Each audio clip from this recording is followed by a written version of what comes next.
ಮನೆಯ ಮಗಳಿವಳು ನಮ್ಮ ಪುಣ್ಯವತಿ.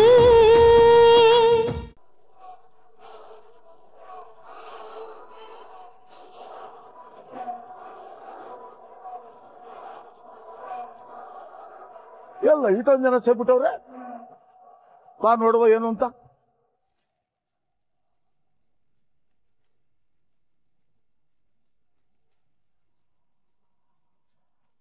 ನಂದು 50,000 ಹೋಯ್ತಲ್ಲೋ.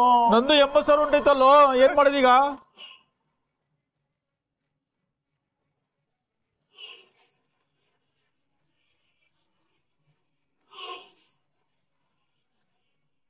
ಏನ್ ಸ್ವಾಮಿ ಏನಾಗೈತೆ? ಯಾಕೆ ಇಷ್ಟೊಂದು ಜನ ಸೇರ್ಕೊಂಡವ್ರೆ? ಚೀಟಿ ಸೋಮಣ್ಣ ಓಡೋಗವನೆ. ಏನ್ ಹೇಳ್ತೀವಿ ಸ್ವಾಮಿ? ಎಲ್ಲ ಭುಜಂಗ ಆಯ್ತು, ಈಗ ಏನೋ ಮಾಡ್ತೀಯಾ? ಹಂಗ ಹಾಕಿರ ಬಿಡು. ಏನ್ ಸ್ವಾಮಿ ಹಿಂಗ ಹೇಳ್ತೀರಾ? ಸರಿಯಾಗಿ ಹೇಳಿ, ಯಾರು ಹೊಡಗ್ಯವ್ರೆ ಅಂತ ಸರಿಯಾಗಿ ಹೇಳಿ. ತಲೆ ತಿನ್ಬೇಡಯ್ಯ, ಅಲ್ಲಿ PC ರವಿ ಇದಾರ ಹೋಗಿ ಕೇಳೋ. ಮತ್ ನೀವೇನ್ ಮಾಡ್ತಿದ್ರಿ ಇಲ್ಲಿ? ಸ್ವಾಮಿ ಸ್ವಾಮಿ ಸ್ವಾಮಿ ಸ್ವಾಮಿ ಅವ್ರು ಏನೇನೋ ಹೇಳ್ತಾರೆ. ಸರಿಯಾಗಿ ಹೇಳಿ ಸ್ವಾಮಿ, ಭಯ ಆಗ್ತಾ ಐತೆ. ಸೋಮಣ್ಣಲ್ಲಿ ಅವ್ನು ಎಲ್ರು ದುಡ್ಡನ್ನ ಹೊಡ್ಕೊಂಡು ಹೊಡಬಿಟ್ಟ. ಏನ್ ಹೇಳ್ತಿದ್ರು ಸ್ವಾಮಿ? ಸೋಮಣ್ಣ ದುಡ್ಡು ಹೊಡ್ಕೊಂಡು ಹೋಗ್ಬಿಟ್ಟ. ದುಡ್ಡು ಸ್ವಾಮಿ. ಸುಧಾಕರ ಏನಾಯ್ತು? ಸೋಮಣ್ಣ ದುಡ್ಡು ಹೊಡ್ಕೊಂಡು ಹೋಗ್ಬಿಟ್ಟ ಅಂತಲ್ಲ. ಏನಪ್ಪ ಮಾಡೋದು? ನನ್ ಮಕ್ಕಳು ಮದ್ವೆಗೆ ಅಂತ ಇಕ್ಕಿತ್ತಲ್ಲ ಸ್ವಾಮಿ. 8 ವರ್ಷದಿಂದ ಕಟ್ಟಿದ್ದೆ. 6 ಲಕ್ಷ ರೂಪಾಯಿ ದುಡ್ಡು. ಇನ್ನು 15 ದಿವಸ ಐತೆ ನನ್ ಮಗಳು ಮದ್ವೆ. ಏನಪ್ಪ ಮಾಡ್ಲಿ? ಎಲ್ಲೋಲ್ಲಪ್ಪ. ಅಯ್ಯೋ ನನ್ ದುಡ್ಡು ಸ್ವಾಮಿ, ನನ್ ದುಡ್ಡು ಕೊಡ್ತೀನಿ ಸ್ವಾಮಿ. ಸ್ವಾಮಿ ಕೈ ಮುಗಿದು ಕೇಳ್ಕೊಳ್ತೀನಿ. ಏನೆಲ್ಲ ಮಾಡಿ ದುಡ್ಡು ಕೊಡ್ಸ್ಬಿಡಿ ಸ್ವಾಮಿ. ನನ್ ದುಡ್ಡು ಕೊಡ್ಸ್ಬಿಡಿ ಸ್ವಾಮಿ. ದುಡ್ಡು ಕೊಡ್ಸು ಅಂದ್ರೆ ಹೆಂಗ್ ಕೊಡ್ಸೋದು? ನಾವು ಅವನ್ನೇ ಹುಡ್ತಾ ಇದೀವ್ರು. ಸಿಗ್ಲಿ ಕೊಡ್ತೀವಿ.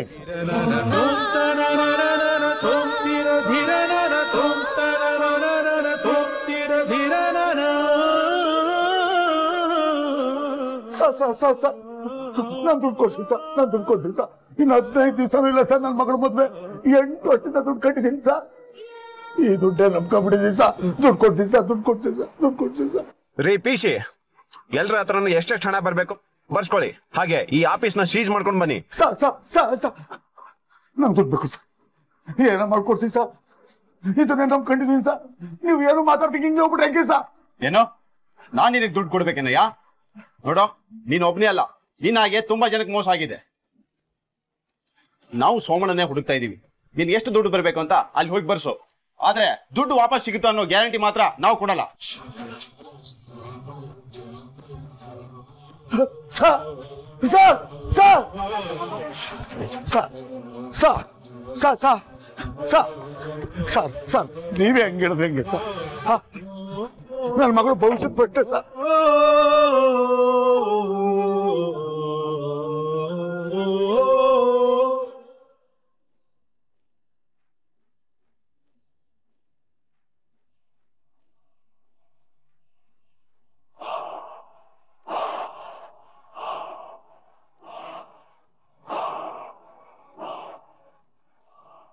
ಸರ್ ಸೋಮಣ್ಣ ಯಾವಾಗ ಹಿಡಿತೀನಿ? ಸೋಮಣ್ಣ ಯಾವಾಗ ಹಿಡಿತೀರಿ ಸರ್? ಸರ್ ಏನನ್ನ ಮಾತಾಡಿ ಸರ್, ಏನನ್ನ ಮಾತಾಡಿ. ನೀವೇ ಗ್ಯಾರಂಟಿ ಕೊಡ್ಲಿಲ್ಲ ಅಂದ್ರೆ ನಾವ್ ಹೆಂಗ್ ಬದುಕಬೇಕು ಧೈರ್ಯವಾಗಿ? ಸರ್ ಸರ್ ಸರ್ ಸರ್ ಅದ್ಯವ್ವ, ಅಣ್ಣ ಹಿಂಗೆ ಈಟೊತ್ತಿಗೆ ಚೀಟಿ ದುಡ್ಡು ಸಿಕ್ಕಿರ್ತೈತಲ್ವಾ? ಸಿಕ್ಕಿರ್ತೈತೆ. ಪೂರ್ತಿ ಅಲ್ದಲ್ಲೇ ಹೋದ್ರು ಅರ್ಧನಾರ ಸಿಕ್ಕಿರ್ತೈತೆ. ಆಟ ಆದ್ರೆ ಏಟೋ ಚಿಂತೆ ದೂರ ಆದಂಗ್ ನೋಡಿ. ದುಡ್ಡು ಹೆಂಗೋ ಹೊಂದಾಣಿಕೆ ಆಯ್ತಲ್ಲ ಅನ್ನೋ ಸಮಾಧಾನ ಒಂದ್ ಕಡೆ ಆದ್ರೆ, ಕೂಡಿಟ್ ದುಡ್ಡೆಲ್ಲ ಪದ್ಮಿನಿ ಮದುವೆಗೆ ಮುಗ್ದೋದ್ರೆ ಇನ್ನು ಪೂರ್ವಿ ಪಾವನಿ ಮದ್ವೆ ಹೆಂಗ್ ಮಾಡೋದು ಅಂತ ಯೋಚನೆ ಆಗ್ಬಿಟ್ಟೈತೆ. ನಿಮ್ಮ ಮನೆಯ 8 ವರ್ಷದ ದುಡ್ಮೆ ಈ ಚೀಟಿ ದುಡ್ಡು.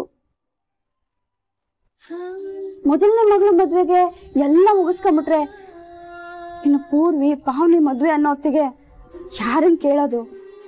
ಇದೇ ಒಂದ್ ದೊಡ್ಡ ಯೋಚನೆ ಆಗ್ಬಿಟ್ಟೈತೆ.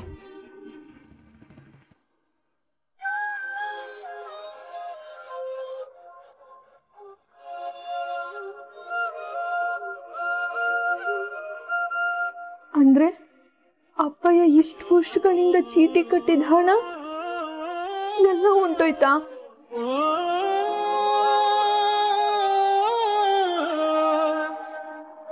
ಸಾ ಇವ್ ದುಡ್ಡು ನಂಗೆ ಬರ್ಬೇಕು, ಬಡ್ಡಿನೂ ಸೇರಿ 8 ವರ್ಷ ಕಟ್ಟಿರೋದು. ಹೆಂಗೋ ಗೊತ್ತಿಲ್ಲ, ನನಗೆ ಕೊಡಿಸ್ಬೇಕಷ್ಟೇ. 8 ವರ್ಷದಿಂದ ಕಟ್ಟಿದ್ದೀನಿ ಸಾ, 1-2 ರೂಪಾಯಿ ಅಲ್ಲ. ಕೇಳಿಸ್ಕೊಳ್ಳಿ, ಇಲ್ಲಿ 8 ಲಕ್ಷ ರೂಪಾಯಿ ಸ್ವಾಮಿ, 8 ಲಕ್ಷ ರೂಪಾಯಿ ಕೊಡ್ಬೇಕು. ಬಡವರು ಸರ್, ನಾವು ಕಷ್ಟಪಟ್ಟು ದುಡ್ದು ಕಟ್ಟಿದ್ದೀವಿ ಸರ್ ಚೀಟಿನ. ಕೊಡಿಸ್ಬಿಡಿ ಸರ್, ನಿಮ್ ಸಾಹೇಬ್ರು ಈ ದುಡ್ಡಿನ ನಾವು ಗ್ಯಾರಂಟಿ ಇಲ್ಲ ಅಂತ ಬುರ್ರಂತಲ್ಲಿ ಹೊರಟೋಗ್ಬಿಟ್ರಲ್ಲ ಅವರು. ಯಾರು ಸ್ವಾಮಿ ಗ್ಯಾರಂಟಿ? ಅಲ್ಲ ಸ್ವಾಮಿ, ದುಡ್ಡು ತಗೊಂಡು ಹೊಡೋದ್ರಲ್ಲ ಸೋಮ, ಅವನ್ನ ಹಿಡಿಬೇಕಾಗಿರೋದು ನಿಮ್ ಜವಾಬ್ದಾರಿ, ತಿಳ್ಕೊಳ್ಳಿ. ರೇ ರವಿ ಅವ್ರೆ, ನ್ಯಾರಿ ಸಿಕ್ಕಾಪಟ್ಟೆ ಮಾತಾಡ್ತಾ ಇದ್ದಾನೆ. ಇಲ್ಲಿ ಕೆಲಸ ಮಾಡಕ್ ಬಿಡ್ತಾ ಇಲ್ಲ. ಇಲ್ಲಿ ಕಳಿಸ್ರೆ ಆ ಕಡೆ ಅವನ್ನ. ಏನ್ರಿ ತಪ್ಪು ಮಾಡ್ತೇನೆ ನಾನು? ಏನ್ರಿ ತಪ್ಪು ಮಾಡ್ತೀನಿ ಸ್ವಾಮಿ ನಾನು? ಹೇಳಿ ಸ್ವಾಮಿ ಅವ್ರಿಗೆ. ನನ್ ಮದ್ವೆಗೋಸ್ಕರ ಅಪ್ಪಯ್ಯ ಇಷ್ಟೆಲ್ಲ ಒದ್ದಾಡ್ತಿದಾರ? ಸ್ವಾಮಿ ಬಡವ ಸ್ವಾಮಿ, ನನ್ನ ಮಗಳು ಮದುವೆ ಮಾಡ್ಬೇಕು ಸ್ವಾಮಿ. ಎಲ್ಲ ಆ ದುಡ್ಡೆಲ್ಲ ಕಟ್ಟಿದೆ ಸ್ವಾಮಿ. ಇನ್ನು 15 ದಿವಸ ಅಷ್ಟೇ ಸ್ವಾಮಿ ಮದುವೆ ಇರೋದು. ದಯವಿಟ್ಟು ಎತ್ತೋರ್ ಸಂಖ್ಯೆ ಅರ್ಥ ಮಾಡ್ಕೊಳ್ಳಿ ಸ್ವಾಮಿ. ಎತ್ತೋರ್ ಸಂಖ್ಯೆ ನಿಮ್ಗೆ ಅರ್ಥ ಆಗಲ್ಲ ಕಣ್ರೀ. ಬಿಡೋದು ನಿಂತ್ಕೊಳ್ಳಿ.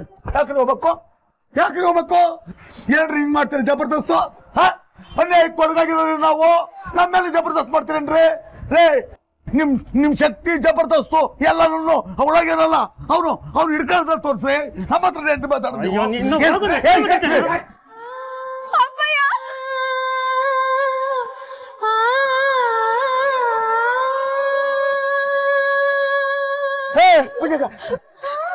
ನನ್ ದುಡ್ಡು ನಾನ್ ಕೇಳಿಕ್ಕೆ ಜಬರ್ದಸ್ತ್ ಮಾಡ್ತೀರೇನ್ರಿ?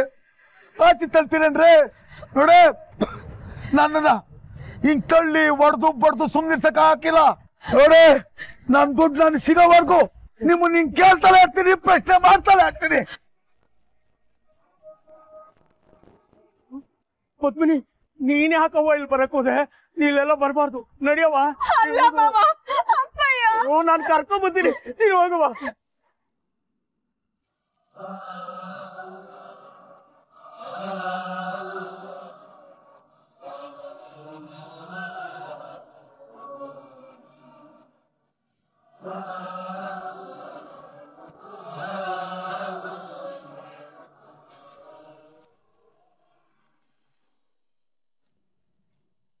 ಹಲೋ, ಇಲ್ವಲ್ಲ? ಆ ಥರ ಏನೂ ಇಲ್ಲ. ಆಯ್ತು, ಗೊತ್ತಾಯ್ತು. ನಾನು ಆಮೇಲೆ ಕಾಲ್ ಮಾಡ್ತೀನಿ, ಇಡು ಫೋನ್.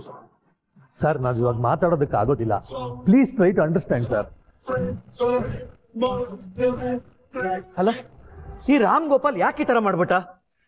ಅಣ್ಣ, ಮೊದಲು ನಾವು ಈ ವಿಷಯನ ಅಮ್ಮಾಜಿಗೆ ಹೇಳಬೇಕು. ವೀರೇಂದ್ರ, ನರೇಂದ್ರ, ಏನ್ ನಡೀತಾ ಇದೆ ಇಲ್ಲಿ? ನನಗೆ ಕಾಲ್ ಮೇಲೆ ಕಾಲ್ ಬರ್ತಾ ಇದೆ. ವಿಷಯ ಏನಂತ ಅರ್ಥ ಆಗ್ಲಿಲ್ಲ ನನಗೆ. ಅಮ್ಮಾಜಿ, ಇದ್ದಕ್ಕಿದ್ದಾಗೆ ಆ ರಾಮ್ ಗೋಪಾಲು ನಮ್ಮ ಸ್ವೀಟ್ಸ್ನೆಲ್ಲ ಡಿಸ್ಟ್ರಿಬ್ಯೂಟ್ ಮಾಡಲ್ಲ ಅಂತಿದ್ದಾನಂತೆ. ನಮ್ಮ ಸ್ವೀಟ್ ಟ್ರಕ್ ಎಲ್ಲ ವಾಪಸ್ ಬಂದಿದೆ. ಏನು? ನಮ್ ರಾಮ್ ಗೋಪಾಲ? ಏನ್ ಹೇಳ್ತಾ ಇದೀಯ ನೀನು? ನಮ್ಮ ಸ್ವೀಟ್ಸ್ನೆಲ್ಲ ಬೇರೆ ಬೇರೆ ರಾಜ್ಯಗಳಿಗೆ ಡಿಸ್ಟ್ರಿಬ್ಯೂಟ್ ಮಾಡದೆ ಅವರು? ಹೌದು ಅಮ್ಮಾಜಿ, ಆದ್ರೆ ಈ ರೀತಿ ಮಾಡೋದ್ರಿಂದ ಅವನಿಗೂ ಲಾಸ್ ಆಗತ್ತೆ. ಆದ್ರೂ ಯಾಕೆ ಹೀಗೆ ಮಾಡ್ತಾ ಇದ್ದಾನೆ?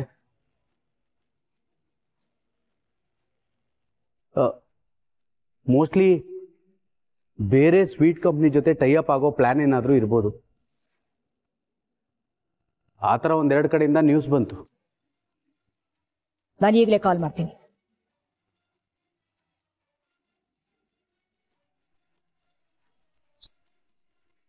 ನನ್ನ ಕಾಲ್ ರಿಸೀವ್ ಮಾಡ್ತಿಲ್ಲ ಅವನು. ಅಮ್ಮಾಜಿ, ನಮ್ಗಿದ್ರಿಂದ ಲಕ್ಷಾಂತರ ರೂಪಾಯಿ ಲಾಸ್ ಆಗೋಗುತ್ತೆ.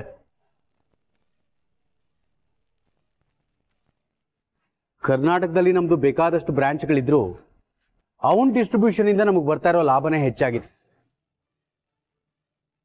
ಈಗ ಬೇರೆ ಡಿಸ್ಟ್ರಿಬ್ಯೂಟರ್ ಸಿಕ್ಕೋ ತನಕ ನಾವು ಸ್ವೀಟ್ ತಯಾರಿಸಕ್ಕಾಗಲ್ಲ, ಪ್ರೊಡಕ್ಷನ್ ಸ್ಟಾಪ್ ಮಾಡಬೇಕಾಗತ್ತೆ. ಬಟ್ ನಾವು ಅವನ ಮೇಲೆ ಲೀಗಲಿ ಆಕ್ಷನ್ ತಗೊಳ್ಳೇಬೇಕು ಅಮ್ಮಾಜಿ. ಬೇಡ, ಕೋರ್ಟು ಕೇಸು ಅಂತ ಹೋದ್ರೆ ಅದು ತುಂಬಾ ದೂರಕ್ಕೆ ಹೋಗ್ಬಿಡತ್ತೆ. ಹಾಗೆ ನಮಗೆ ಅದರಿಂದ ಲಾಸು ಜಾಸ್ತಿ ಆಗ್ಬಿಡತ್ತೆ. ಯಾಕೆಂದ್ರೆ ಈಗಾಗಲೇ ಆ ರಾಮ್ ಗೋಪಾಲು ನಮ್ಮ ಸ್ವೀಟು ಚೆನ್ನಾಗಿಲ್ಲ, ಹಾಗೆ ಹೀಗೆ ಅಂತ ಅಪಪ್ರಚಾರ ಮಾಡಿರ್ತಾನೆ. ಆದ್ರಿಂದ ನಮಗೆ ಲಾಭಕ್ಕಿಂತ ನಷ್ಟನೇ ಹೆಚ್ಚು. ಆದ್ರೆ ಅಮ್ಮಾಜಿ, ಈಗ ನಾವು ಅವನಿಗೋಸ್ಕರ ಮಾಡಿರೋ ಸ್ಟಾಕ್ ಎಲ್ಲ ವೇಸ್ಟ್ ಆಗುತ್ತಲ್ವಾ? ಇದರಿಂದ ನಮ್ಗೆ ತುಂಬಾ ದೊಡ್ಡ ನಷ್ಟನೇ ಆಗುತ್ತೆ. ಅವನು ಯಾಕೆ ಈ ತರ ಮಾಡ್ತಿದ್ದಾನೆ ಅಂತ ನನಗೆ ಗೊತ್ತು.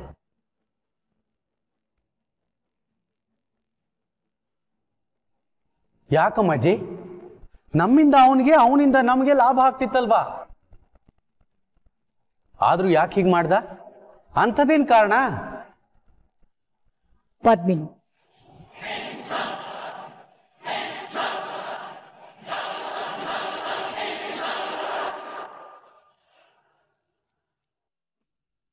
ಸ್ವಾಮಿ ಬಡವ ಸ್ವಾಮಿ, ನನ್ನ ಮಗಳು ಮದುವೆ ಮಾಡ್ಬೇಕು ಸ್ವಾಮಿ. ಎಲ್ಲ ದುಡ್ಡೆ ನಮ್ ಕಡಿದೆ ಸ್ವಾಮಿ. ಇನ್ನು 15 ದಿವಸ ಅಷ್ಟೇ ಸ್ವಾಮಿ ಮದುವೆ ಇರೋದು. ದಯವಿಟ್ಟು ಎತ್ತೋರ್ ಸಂಕಟ ಅರ್ಥ ಮಾಡ್ಕೊಳ್ಳಿ ಸ್ವಾಮಿ. ಎತ್ತೋರ್ ಸಂಕಟ ನಿಮ್ಗೆ ಅರ್ಥ ಆಗಲ್ಲ ಕಣ್ರಿ. ಹೋಗಲಿಂದ. ಏಯ್ ಪಾವನಿ, ನಿಂತ್ಕೊಳ್ಳೆ. ನೀನ್ ಹಂಗೇನಾರ ಮಾಡ್ದೆ ಸರಿಗಿರಲ್ಲ.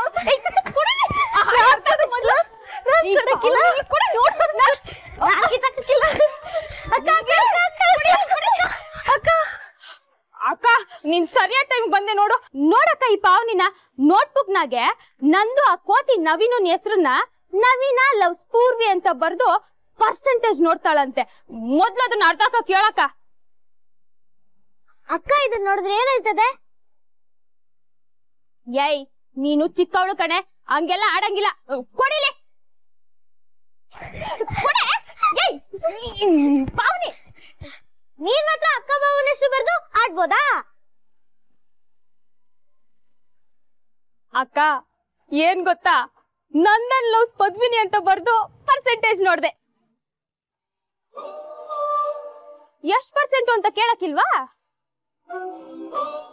ಓ ಬಾವ, ನಿನ್ನ 100% ಲವ್ ಮಾಡ್ತಾರೆ ಅಂತ ಖಾತ್ರಿ ಅಲ್ವಾ ನಿನ್ಗೆ?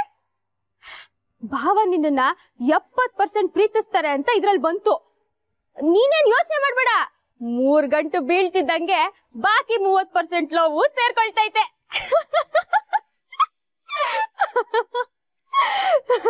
ಯಾಕಕ್ಕ ಬೇಜಾರಲ್ದ್ಯಾ? ಬೇಜಾರೇನಿಲ್ಲ ಪುಟ್ಟ.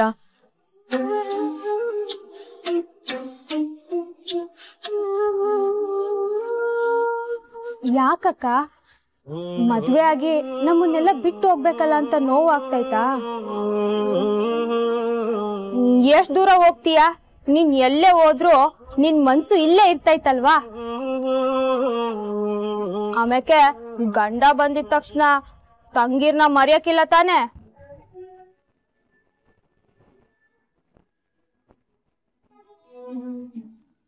ನೀನ್ ಇಲ್ದೋರ ಮನೆ ಖಾಲಿ ಅಕ್ಕ, ನೀ ಎಲ್ಲಿಗೂ ಹೋಗ್ಬೇಡ.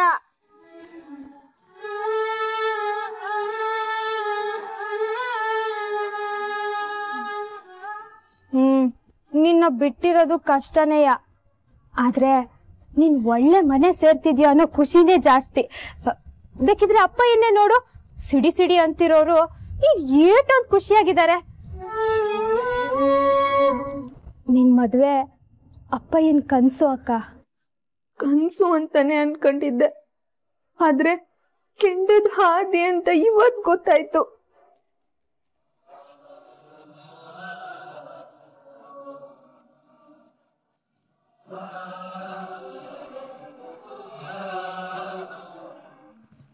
ಪದ್ಮಿನಿನ ಈಗ 1 ವರ್ಷದ ಹಿಂದೆ ರಾಮ್ ಗೋಪಾಲ್ ಮಗಳನ್ನ ನಮ್ಮ ನಂದನ ಕೊಟ್ಟು ಮದುವೆ ಮಾಡೋದ್ರ ಬಗ್ಗೆ ನನ್ನ ಹತ್ರ ಮಾತಾಡಿದ. ನಮ್ ನಂದನ್ನು ಇನ್ನೂ ಓದ್ತಾ ಇದ್ದಾನೆ, ಮುಂದೆ ನೋಡೋಣ ಅಂತ ನಾನು ಹೇಳಿದ್ದೆ. ಈಗ ಪದ್ಮಿನಿ ಜೊತೆ ಮದುವೆ ಫಿಕ್ಸ್ ಮಾಡಿರೋದು ಅವನ ಕೋಪಕ್ಕೆ ಕಾರಣ ಆಗಿರ್ಬೋದು. ಅದಕ್ಕೆ ಅವನು ಹೀಗೆಲ್ಲ ಮಾಡ್ತಿದ್ದಾನೆ ಅನ್ಸತ್ತೆ.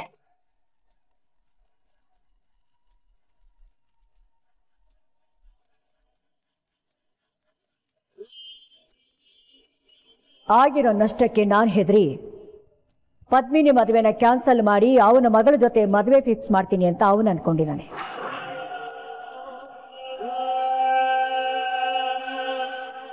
ಅವನು ಆಡಿಸ್ದಾಗೆ ಆಡೋದಕ್ಕೆ ನಾನೇನು ಅವನ ಕೈಯಲ್ಲಿರೋ ಬುಗುರಿ ಅಲ್ಲ. ಅವನಿಗೆ ಸರಿಯಾದ ಉತ್ತರನ ನಾನು ಕೊಡ್ತೀನಿ. ಅದೇನ್ ಲಾಸ್ ಆಗುತ್ತೋ ನಾನು ನೋಡ್ತೀನಿ.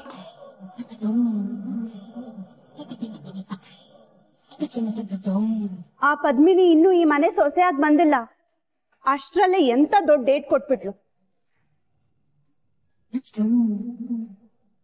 ಅಲ್ಲ, ಅವಳಿಗೋಸ್ಕರ ನಾವು ಲಕ್ಷಗಟ್ಟಲೆ ಹಣನ ಕಳ್ಕೋಬೇಕಾ?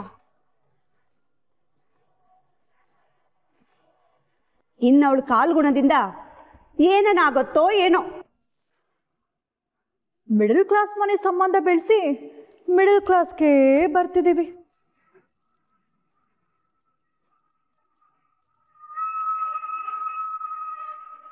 ಪದ್ಮಿನಿ ಕಾಲ್ಗುಣದಿಂದಾನೇ ಹೀಗಾಯ್ತು ಅನ್ನೋದಾದ್ರೆ ಇದರಿಂದ ನಮಗೆ ದೊಡ್ಡ ಲಾಭ ಹುಡ್ಕೊಂಡು ಬರುತ್ತೆ ಅಂತ ನೀವಿಬ್ರು ಯಾಕೆ ಯೋಚನೆ ಮಾಡ್ತಾ ಇಲ್ಲ?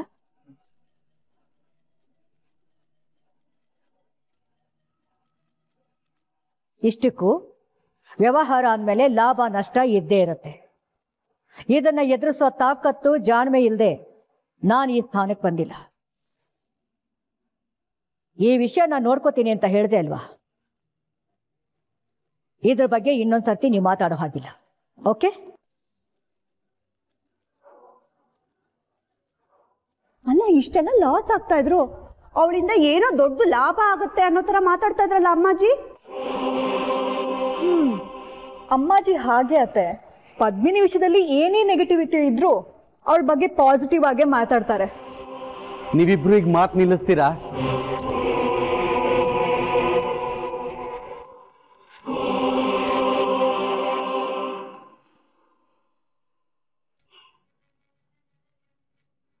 ಸುಧಾಕರ, ಪದ್ಮಿನಿ ಬಂದಿದ್ಲಲ್ವಾ? ಹೌದ್ ಕಣೋ, ಇದೆಲ್ಲ ನೋಡಿ ಕಂಗಾಲಾಗ್ಬಿಟ್ಟಿದ್ಲು. ನಾನೇ ಮನೆಗೆ ನಡೆಯವ ಅಂತ ಕಳಿಸ್ದೆ. ಅಯ್ಯಯ್ಯೋ, ಎಂತ ಕೆಲಸ ಆಗ್ಬಿಡ್ತೋ. ಇಲ್ಲಿ ನಡೆದಿದ್ದೆಲ್ಲ ಮನೆಗೆ ಹೋಗ್ಬಿಟ್ರೆ ಮನೆಯೆಲ್ಲ ಗಾಬರಿ ಆಗ್ಬಿಡ್ತಾರೆ, ಭಯ ಪಟ್ಬಿಡ್ತಾರೆ. ಮೊದ್ಲು ಅವ್ಳು ತಡಿಬೇಕು. ಲೇ ಭುಜಂಗ, ಏ ಭುಜಂಗ, ಏ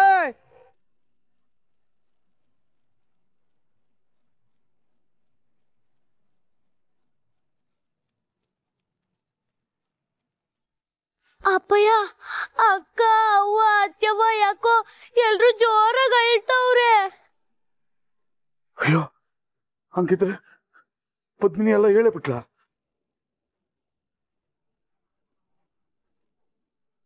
ಪದ್ದು, ಹೇ ಪದ್ದು, ಯಾಕವ್ವ ನೀನ್ ಹಿಂಗ ಹತ್ಬಿಟ್ರೆ ನಮಗ್ ಕೈ ಕಾಲು ಆಡಕ್ಕಿಲ್ಲ ಕಣವ್ವ. ಅದೇನು ಅಂತ ಹೊಸಿ ಸಮಾಧಾನ ಮಾಡ್ಕೊಂಡು ಹೇಳು.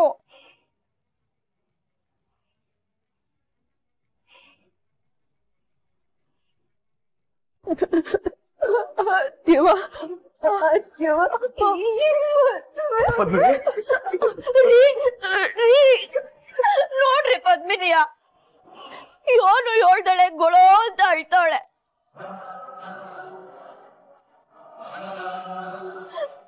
ನಮ್ಗೆಲ್ಲ ಹೆದ್ರಕಾಗ್ತಾ ಇದೆ.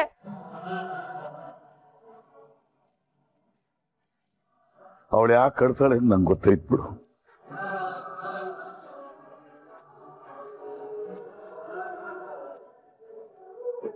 ಇನ್ನೇನು ಮದ್ವೆ ಹತ್ರಕ್ಕೆ ಬಂತಲ್ಲ, ಅದಕ್ಕೆ ಮದ್ವೆ ಆಗ್ಬಿಟ್ಟು ನಮ್ಮನ್ನೆಲ್ಲವ ಈ ಮನೇನ ಬಿಟ್ಟೋಗ್ಬೇಕಾಗ್ತಲ್ಲ ಅಂತ ನೋವಿಂದ ಅಳ್ತಾವಳೆ.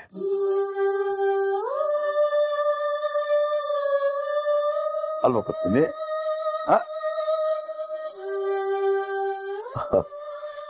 ಅಯ್ಯಯ್ಯಯ್ಯೋ, ಇದಕ್ಕ ನೀನ್ ಅಳ್ತಿರೋದು? ಅಯ್ಯ ಹುಚ್ಚ ಹುಡ್ಗಿ, ಇದಕ್ಕೆಲ್ಲ ಯಾರ ಹಿಂಗ ಅಳ್ತಾರ? ಅಯ್ಯೋ ನನ್ ಕಂದ, ಹೆಣ್ಣಿನ ಜೀವನನೇ ಹಂಗೆ ಹರಿಯೋ ನದಿ ಇದ್ದಂಗೆ ಕಣವ, ಹರ್ಕೊಂಡು ಹೋಯ್ತಾ ಇರ್ಬೇಕು. ಸರಿ, ನಾನು ಇವಳಿ ಸಮಾಧಾನ ಮಾಡ್ತೀನಿ, ನೀವೆಲ್ಲ ಹೋಗ್ರಿ. ಲೀಲಿ ತಗೋ ಈ ಬ್ಯಾಗ್ ನಿಟ್ಬಿಡು. ಒಂದು ವರ್ಷ ಅದೇನು ಕೆಲಸ ನೋಡೋಗು. ಪುಟ ಓದ್ಕೋಗ್ರ.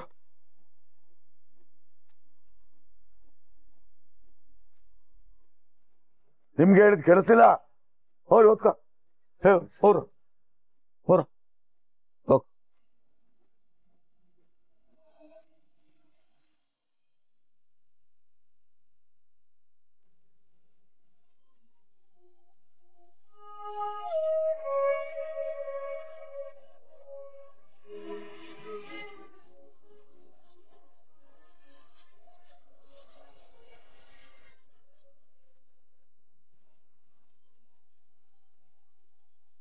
ಎಂತ ಕೆಲಸ ಮಾಡ್ಬಿಡ್ತಿದ್ದವ ನೀನು. ಅಲ್ಲಿ ನಡೆದಿದ್ದನ್ನ ಎಲ್ಲರ ಮುಂದೆ ಹೇಳ್ಬಿಡ್ತಿದ್ದಲ್ಲವ ನೀನು. ಇಲ್ಲ ಅಪ್ಪಯ್ಯ, ನನಗೂ ಎಲ್ರ ಮೇಲೂ ಕಾಳಜಿ ಐತೆ. ನಾನೇನು ಚೀಟಿ ಆಫೀಸ್ ಮುಂದೆ ನಡೆದಿದ್ದ ವಿಚಾರನ ಯಾರಿಗೂ ಹೇಳ್ತಿರ್ಲಿಲ್ಲ. ಆದರೆ ನಿಮ್ಮನಿವತ್ತು ಈ ಪರಿಸ್ಥಿತಿಲಿ ನೋಡಿ ನನ್ನ ಮನಸ್ಸು ಒಡೆದೋಯ್ತು. ಅವಳು ತಡಿಯೋಕ್ಕಾಗಲಿಲ್ಲ, ಅದಕ್ಕೆ ಹತ್ಬಿಟ್ಟೆ. ನಿಮ್ಗಿವತ್ತು ಎಷ್ಟು ಅವಮಾನ ನೋವು ಆಯ್ತು. ಎಲ್ಲ ನನ್ನಿಂದನೇ ಅಲ್ವಾ? ಏನಂತ ಮಾತಾಡ್ತಿದೀವ ನೀನು? ನೀನೇನ್ ಮಾಡಿದೀಯಾ? ಮತ್ತೆ ನನ್ ಮದ್ವೆ ಮಾಡೋಕ್ಕೋಸ್ಕರನೇ ಅಲ್ವಾ ನೀವಿಷ್ಟು ಕಷ್ಟಪಡ್ತಿರೋದು. ನೀವಿಷ್ಟೆಲ್ಲ ಕಷ್ಟಪಡ್ತಿರೋದನ್ನ ನನ್ ಕೈ ನೋಡೋಕ್ಕಾಗ್ತಿಲ್ಲ ಅಪ್ಪಯ್ಯ. ನನ್ಗೆ ಈ ಮದ್ವೆ ಎಲ್ಲ ಏನು ಬೇಡ. ಹಂಗೆಲ್ಲ ಮಾತಾಡ ನೀನು, ಹಂಗೆಲ್ಲ ಮಾತಾಡ ನೀನು. ನೋಡು ಪುಟ್ಟ, ನಿನ್ನ ಮದುವೆ ಅನ್ನೋದು ಒಂದು ಕನಸು ನನಗೆ. ಕನಸು ಈ ಮದುವೆಯಿಂದ ನಿನ್ನ ಬದುಕೆ ಬದಲಾಗ್ಬಿಡ್ತದೆ. ಒಳ್ಳೆ ಗುಣ ಸಂಸ್ಕಾರ ಇರೋ ಮನೆಗೆ ಸೊಸೆಗೆ ಹೋಗ್ತಾ ಇದೀಯಾ. ಈ ಖುಷಿಗಿಂತ ನನಗೆ ದುಡ್ಡೊಂದು ಲೆಕ್ಕವಾ? ನಿನ್ ಮದುವೆ ಆಗ್ಲೇಬೇಕು, ಆಗ್ಲೇ ನನಗೆ ನೆಮ್ಮದಿ. ಇನ್ನೊಂದು ಕಿತ ಇಂಥ ಮಾತೆಲ್ಲ ಆಡಬೇಡ, ಆಡ್ಬೇಡ. ಅಲ್ಲ ಅಪ್ಪಯ್ಯ, ಹಣ ಹೆಂಗ್ ಹೊಂದಿಸ್ತೀರಾ? ನೀವೇನೋ ಸಾಲನೋ ಗೀಲೋನೋ ಮಾಡಿ ಜೀವನ ಪೂರ್ತಿ ಕಷ್ಟಪಡ್ತಿದ್ರೆ ನನ್ನ ಗಂಡನ ಮನೇಲಿ ಹೆಂಗ್ ಖುಷಿಯಾಗಿರ್ಲಿ ಅಪ್ಪಯ್ಯ? ನೀನ್ ಅದ್ರ ಬಗ್ಗೆ ಎಲ್ಲ ತಲೆ ಕೆಡಿಸ್ಕೋಬೇಡ ಕಣಪ್ಪ. ನಾನು ಹೆಂಗೋ ಹೊಂದಿಸ್ತೀನಿ. ದುಡಿಯೋ ಮನುಷ್ಯ ನಾನು. ಯಾರ ತವನ ಕಡ ತರ್ತೀನಿ, ಮಾಡ್ತೀನಿ. ನೀನ್ ಮದುವೆ ಆಗ್ಬೇಕು, ಖುಷಿಯಾಗಿರ್ಬೇಕು ಅಷ್ಟೇ. ನೋಡು, ಇವೆಲ್ಲ ಬಿಟ್ಬಿಡು. ಇವತ್ತಿನಿಂದ ಇವನ್ನೆಲ್ಲ ಮರ್ತು ಬಿಡು, ಗೊತ್ತಾಯ್ತಲ್ಲ? ಖುಷಿಯಾಗಿ ಮದುವೆಗೆ ತಯಾರಿ ಮಾಡ್ಕೊ. ನಾಳೆಯಿಂದಲೇ ಪ್ಯಾಟ್ಗೆ ಹೋಗು. ಮದುವೆಗೆ ಏನೇನ್ ಬೇಕೋ ಎಲ್ಲ ತಕ್ಕ, ಗೊತ್ತಾಯ್ತಲ್ಲ? ಮತ್ತಿನ್ನು ಕಣ್ಣೀರು ಹಾಕೊಂಡೆ ನಿಂತಿದ್ದಿಲ್ಲವ ನೀನು. ಒಳಪಡ, ನಾನಿಲ್ವಾ ನಿಮ್ಮಪ್ಪ ಹೊಡ್ಕೊಡ್ತು. ಜಾಣ ನೀನು, ಜಾಣ. ಧಾಮ್ ಧೂಮ್ ಅಂತ ಮದುವೆ ಮಾಡ್ಬಿಡವ.